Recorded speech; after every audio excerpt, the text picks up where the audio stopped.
In LA this week, El Nino officially arrives in Southern California, threatening homes, automobiles, and of course the area's homeless. But city leaders have a plan. I'm Gil Reyes with the story next. A smarter and more humane approach to helping mentally ill homeless people on the streets of LA as the city beefs up its so-called SMART teams. I'm Anna Marcos, and we'll have more on that coming up. Tasmanian Devils arrive at your Los Angeles Zoo, one of only 4 zoos in the country to have them. The story next.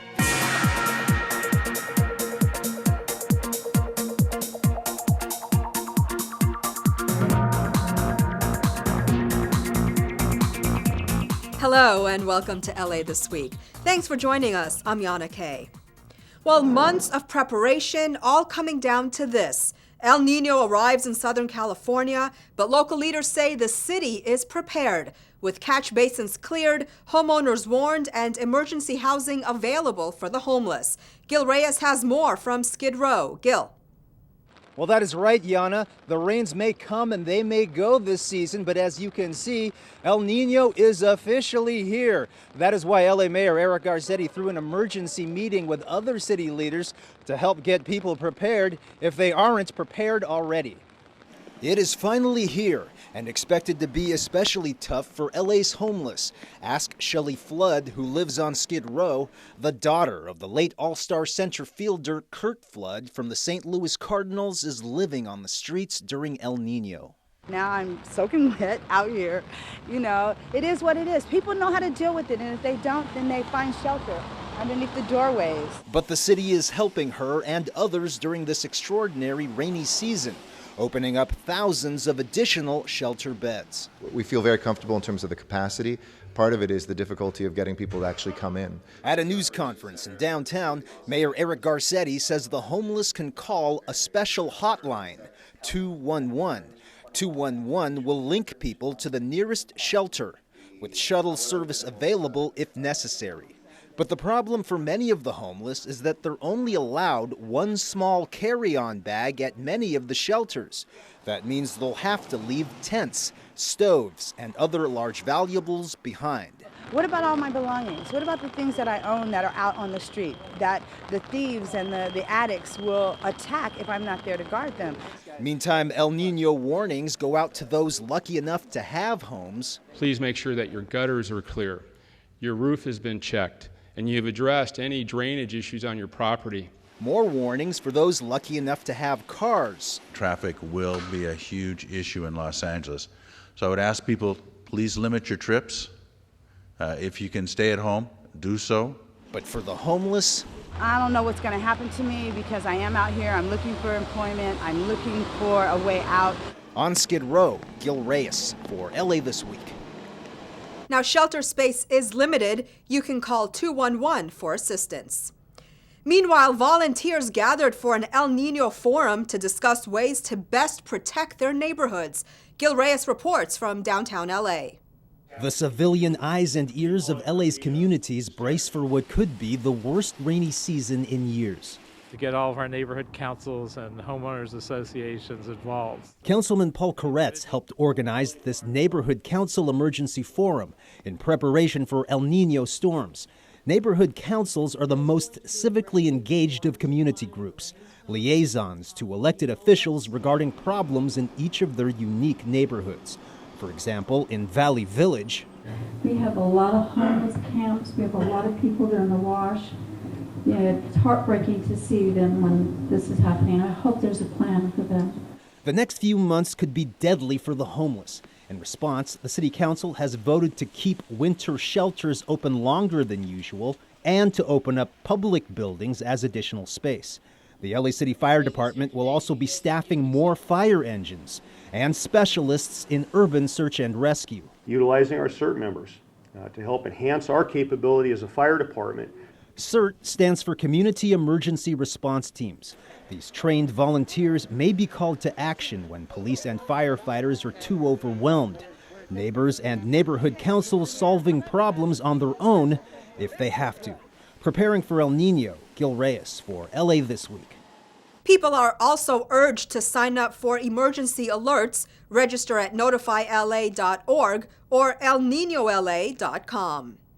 Well, with even more torrential downpours expected, the fight to end homelessness and mental illness is more urgent than ever as state leaders step up efforts to help. Ana Marcos has more on a first-of-its-kind piece of legislation. Teresa Winkler is one of the success stories in LA's fight to end homelessness and provide much-needed support services for the mentally ill. Almost 10 years ago, I was homeless. I had been homeless most of my life, drug addict, prostitute, all that ugly stuff. I'm proud to say that by having housing, my life has given me purpose. I never knew I suffered from mental illness. Winkler's is the kind of story legislators want to see repeated throughout the state. They've teamed up to create a new initiative that will take funds from Prop 63, a measure that provides help for the homeless mentally ill, and use those funds to build permanent supportive housing. The measure will also help create shorter-term housing for the homeless. For a homeless person living without shelter, the key to a home could very well open a future that holds hope for restored health, restored mental health, and a successful bringing them back into society. This is the boldest proposal to reduce homelessness in a generation. The Star Apartments in LA's Skid Row are one example of the type of supportive housing state and local leaders want to see more of. A couple of things are important about what we do. It's called permanent supportive housing, and that is that it works and it saves money. We are going to end homelessness and do it in a manner that will provide for sufficient mental health supportive services. California is known as the homeless capital of the country, with about 114,000 homeless, many of them living on LA streets. Legislators hope the new plan helps change those statistics. I'm Ana Marcos for LA This Week. The Prop 63 funds will help create a $2 billion bond to build the supportive housing. While the rains could be especially deadly for homeless campers near the LA River and other waterways, recently city workers visited those areas urging people to move out. And as Gil Reyes tells us, the city has also reached into its own general fund during the crisis. Los Angeles Mayor Eric Garcetti says it's never been done before in the city's history. LA reaching into its own primary funds for millions of dollars in emergency homeless relief. We're trying to lead by example, even in a tough budget climate in which we still have to close a deficit this coming year as we have for the last 7 or 8. We said we cannot afford to wait, and we're going to put our money where our mouths are. At the Lamp Homeless Agency in Skid Row, Mayor Eric Garcetti announced plans to dip into the city's general fund to spend nearly $12.5 million for emergency homeless aid. This winter's rains could be deadly, especially for men, women, and children living along the LA River, the Tujunga Wash, and the Arroyo Seco. Usually, the city would ask state and federal governments for such funding, but given the immediacy of the threat, the city cannot wait. And I want to assure all of you on behalf of the Los Angeles City Council and the city family that we're working on it as urgently as we possibly can. The bulk of the money will fund short-term rental subsidies to house 1,000 people. The rest will pay for more emergency shelter beds. City leaders say up to 6,000 beds could be made available this winter. Even so, that's just a fraction of the beds required to comfort all of the estimated 18,000 homeless people in LA.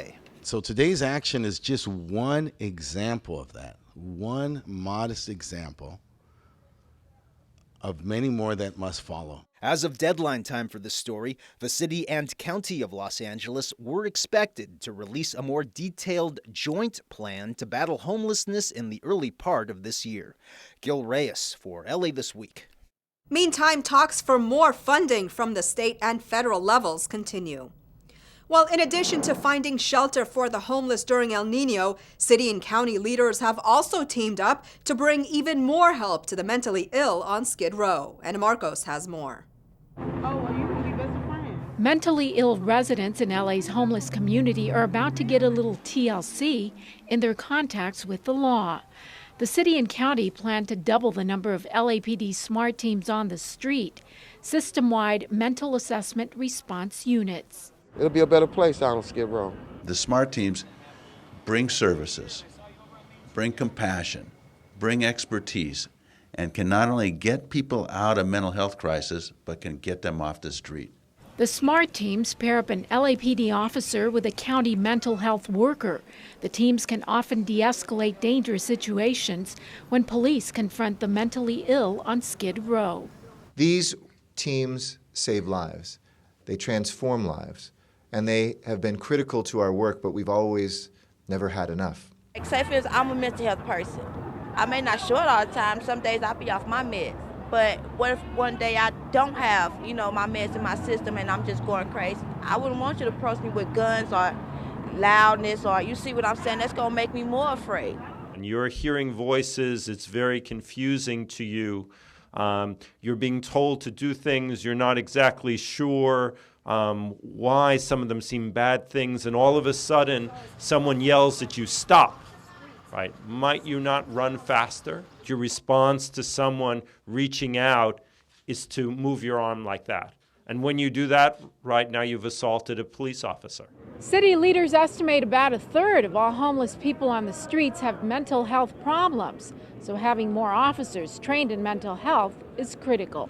Oftentimes, what happens that instead of these individuals getting the care, they're put in jail, they put in the criminal justice system, and that leads them to a cycle of continued despair. But SMART teams are only the first line of defense. Advocates say the mentally ill homeless need supportive housing after their SMART team interventions, places like the Star Apartments.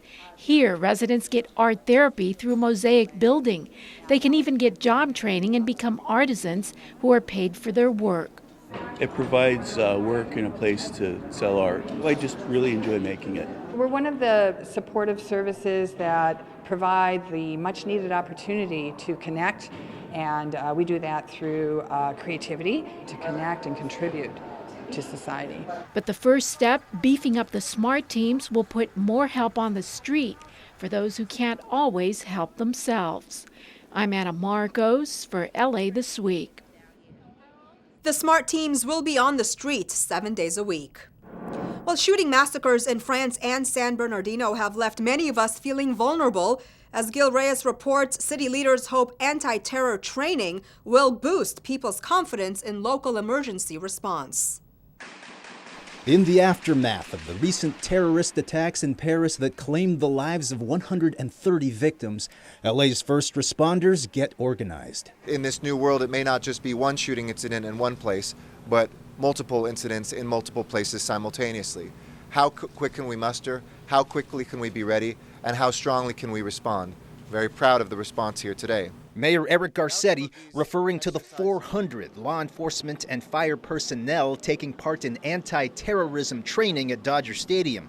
Without giving away too many secrets, we can say the half-day exercise served two purposes: training between numerous agencies for faster coordinated response, and to send a message through the media that the city is as prepared as it can be. We are one of the top terrorist targets, and there is no reason for me to think that we will be spared.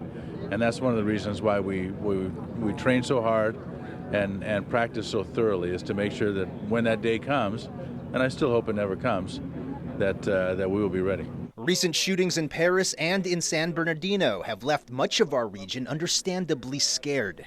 City leaders urge people to be vigilant in reporting suspicious activity, but at the same time be accepting of other people's religions and cultures. In fact, it's those good relations between communities that can help the public and law enforcement identify terrorists before they strike. And to stand as Christians, Jews, Muslims, Buddhists, Hindus together and say that we are one city. We join hands to declare in one voice that we would stand up to the threat of terror, and terror speaks for no religion. It is something that is godless. In Elysian Park, Gil Reyes for LA This Week. LAPD SWAT officers, sheriff's deputies, and city fire personnel took part in the exercises. While a major milestone for the LA Port, charges are filed against several Boyle Heights businesses, and North Hollywood residents helped to beautify their neighborhood. All these stories in City Beat. The largest container ship ever to dock at a North American port arrived at the Port of Los Angeles recently. French shipping line CMA CGM launched the CMA CGM Benjamin Franklin in December. The ship has a capacity of nearly 18,000 20-foot equivalent units, which is about a third larger than the biggest container ships that currently call at the San Pedro Bay port. The ship is longer than the Empire State Building and wider than an Olympic-sized swimming pool. When I look up at this ship, I don't just see a 20-story building. I see a reminder of what is possible.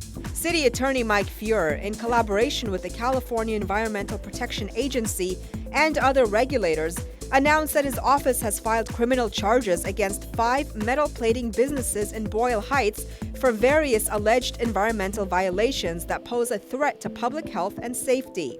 The action resulted from an ongoing environmental justice compliance and enforcement initiative, a first of its kind in Los Angeles, to investigate polluters in underserved communities.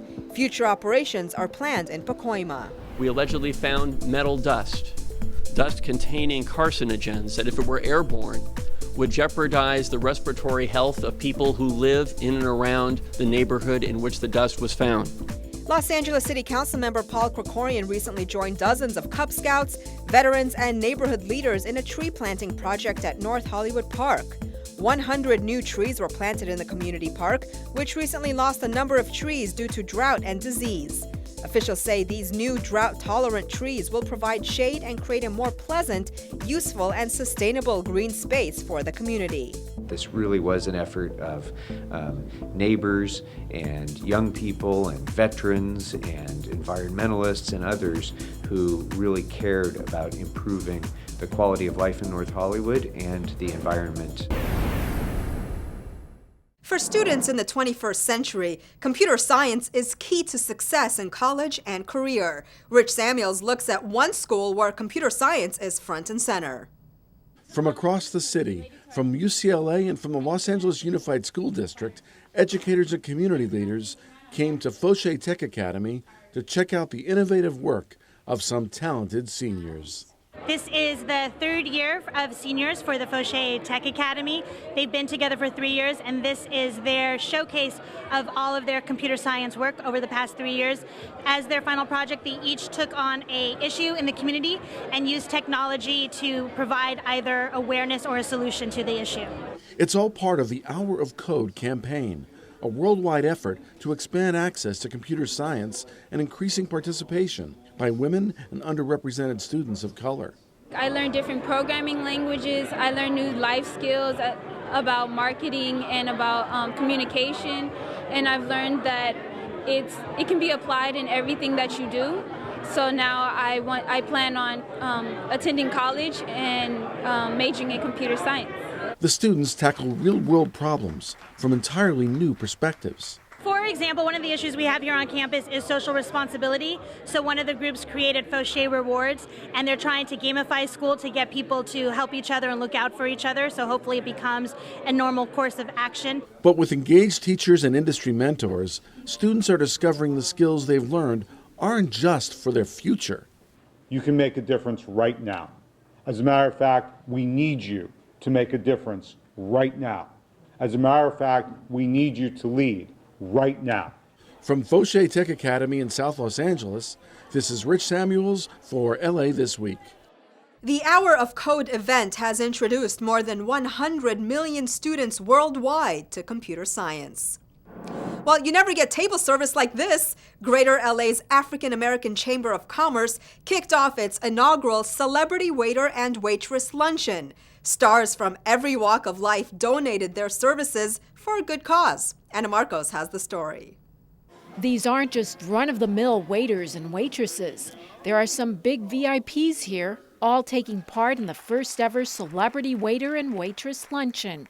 The fundraiser is put on by the Greater LA African American Chamber of Commerce Education Fund and Foundation, or GLAC. Waiter and council member Curran Price gets a welcome that would be the envy of any Hollywood A-list star. This is an opportunity to support GLAC and its education fund. We're supporting young people, encouraging their educational pursuits. The celebrity waitstaffers run the gamut from Microsoft and Tinseltown executives to government leaders, lawyers, and doctors. There is even an LA police commissioner in the bunch. And guess what? You have to tip. My mama taught us that if you can't afford to tip, you can't afford to eat. And not just one tip either. After all, how many waiters do you know will pose for pictures, dance for customers, make small talk, and yes, even do real waitstaff work like serving and pouring? How about a plate and a hug? Now that's TLC. And the more tips you can collect for each job, the better, because the cash doesn't go into these waiters' pockets. It goes into the pot to fund college educations for young African-American high school graduates. There's a red jar, a red box on your table. You don't have to hand your waiters any money or anything. You drop it right there in that box. I might have to go back to my day job, yes, but I'm learning on the job. Well, a little extra job experience can't hurt the resume. And with the money raised, you just might help a young person get started on a career. I'm Anna Marcos for LA This Week. GLAC provides economic opportunities for underserved communities, and it has already raised close to $500,000 for inner-city students' education. Well, the LA Zoo welcomes its newest residents, a pair of Tasmanian Devils, who are there for show as well as conservation. Gil Reyes explains. That is right, Yana. The arrival of these two Tasmanian Devils, brothers by the way, is part of a larger effort to save the animals from extinction. Tasmanian Devils, on the whole, suffering from a rare type of facial cancer. They arrive at the LA Zoo with the nastiest of reputations. But the truth about Tasmanian Devils is that their bark, or rather their growl, is worse than their bite.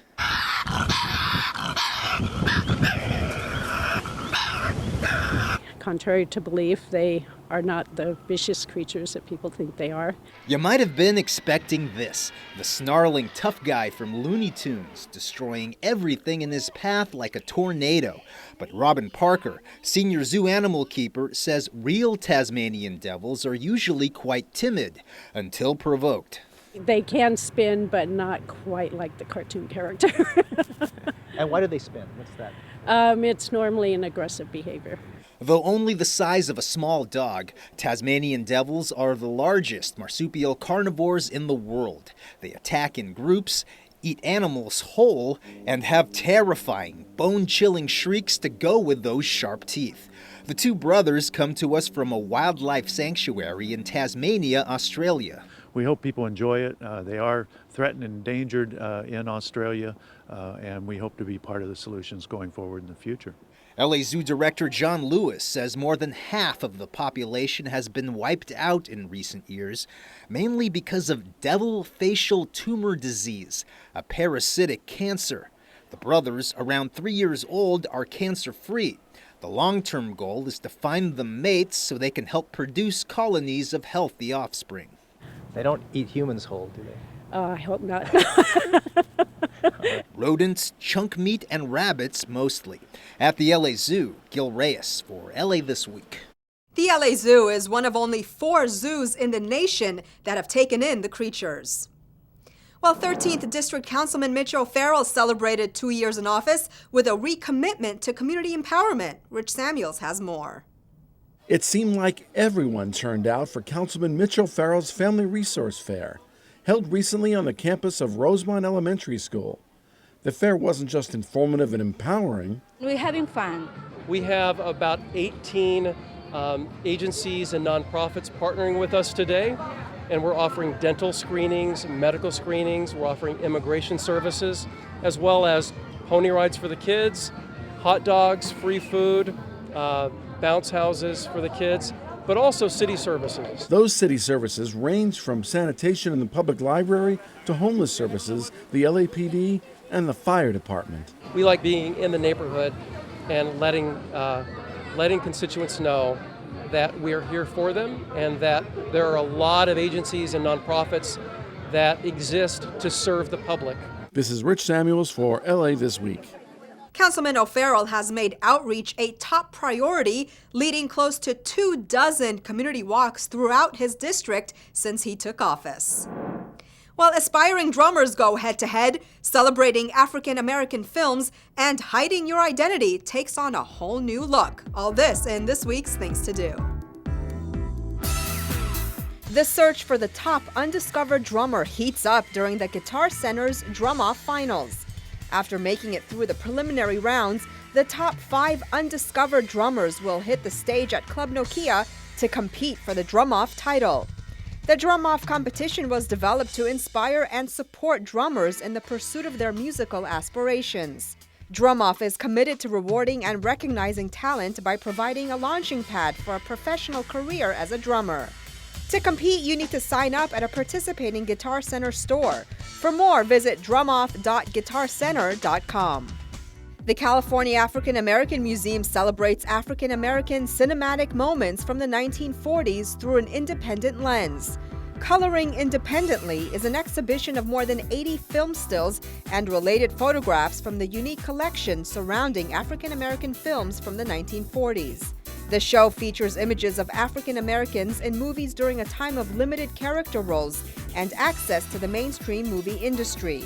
Seen typically in movies referred to as race films or movies, these independent productions were created with a black cast and for an African American audience. Explore the distinct images and stories told more than 65 years ago as part of the broader African American filmmaking tradition. The exhibit is on view now through February 29th. The African American Museum is located at 600 State Drive in Exposition Park. For more, visit caamuseum.org. It's a dynamic exhibition that considers the past, present, and future of disguise, a visual act that can be a mask, a costume, or simply a camouflage. Disguise features exciting new works by 12 contemporary artists from Africa and of African descent who explore the impulse of disguise with optical illusions, street actions, computer magic, and virtual reality.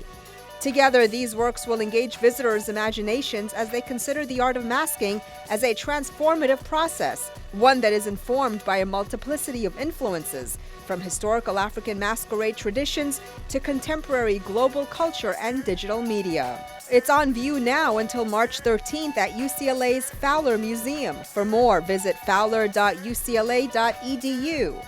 And that's a look at some things to do. Well, that's going to do it for this edition. I'm Yana Kay, and from all of us here at LA This Week, thanks for joining us. A reminder that you can catch us online at lacitybeview.org. You can also follow and like us on Facebook. We'll see you back here next week for more of LA This Week.